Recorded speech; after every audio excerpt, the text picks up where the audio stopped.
3.0 হচ্ছে net carbon emission zero হতে হবে, আমাদের নেট আনএমপ্লয়মেন্ট জিরো হতে হবে এবং নেট ওয়েলথ কনসেন্ট্রেশনটা জিরো হতে হবে। এই পুরো জিনিসটা আপনার মনে হতে পারে যে এটা বুঝি আলাদা, কিন্তু পুরো জিনিসটা কিন্তু খুব ইন্টারটুয়াইন্ড, একে অপরের সাথে সম্পৃক্ত। আপনি নেট জিরো তখনই অ্যাচিভ করতে পারবেন যখন আপনার আসলে ওয়েস্টটা আপনি একদমই জিরোতে নিয়ে আসবেন।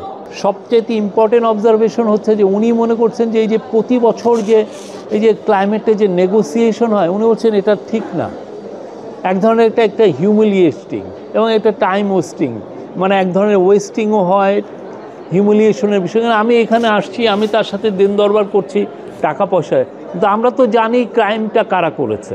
কপের যে negotiation structured in a way যে এটা একটা প্রতি বছর একটা নেগোসিয়েশন হয়, এক ধরনের হ্যাগলিং হয়, মানে হচ্ছে উনি এটারে বলছেন যে একটা ফিশ মার্কেটের মতো। আমি ফিশ মার্কেটে আসছি, এসে আমি নেগোশিয়েট করছি, হ্যাঁ, যে আমি এই মাছের দাম কত বা এটার আমি কতটুক এখান থেকে বেনিফিট পাবো এটা কিনলে বা ওইটা কিনলে, এই রকম অবস্থা। এটা নিয়ে উনি বলেছেন উনি এটা ফেভার করেন না, প্রতি বছর এই যে কপের এটা উনি জোরালোভাবে বলেছেন।